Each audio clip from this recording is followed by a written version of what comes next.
Greetings from South Korea. I am Arirang News AI anchor. Here is the news-making headlines today. U.S. President Donald Trump has announced that a U.S.-led operation to escort commercial ships out of the Strait of Hormuz will begin Monday morning, Middle East time, through what the U.S. is calling Project Freedom. The operation challenges Iran's strict limits on maritime traffic, enforced since the start of Operation Epic Fury. In response, the Iranian military issued a statement on Monday, where it cautioned that any foreign military presence, particularly from the United States, would be attacked if it tried to enter the area.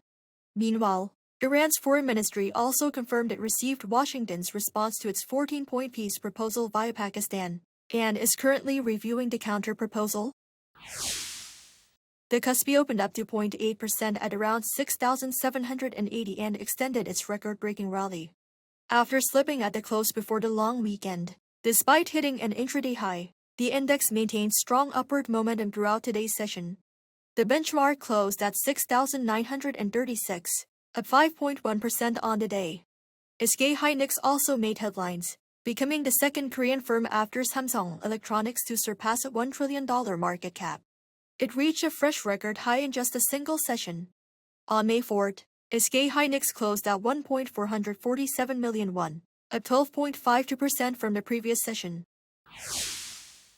Global investment banks have sharply upgraded their economic growth and inflation forecasts for South Korea following its surprise economic rebound.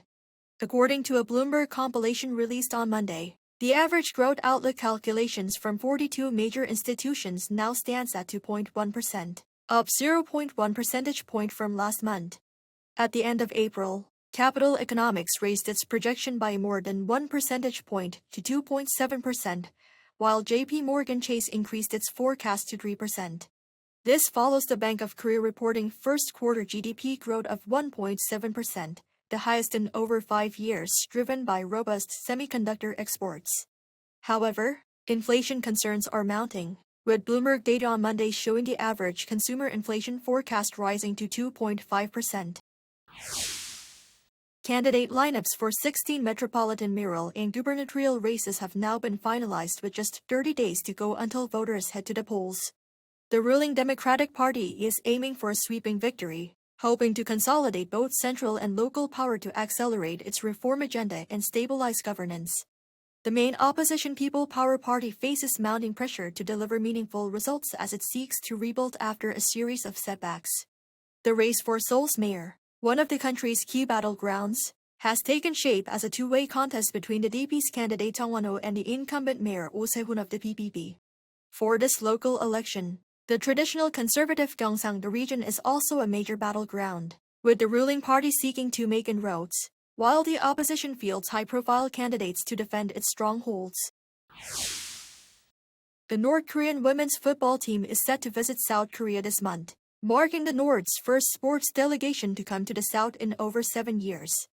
According to Seoul's Unification Ministry and the Korea Football Association, North Korea's Daeguhyang women's football team will take part in the AFC Women's Champions League semifinals on May 20th. Daeguhyang will play in the Champions League for the first time, after winning 3-0 in the quarter-final in Vietnam.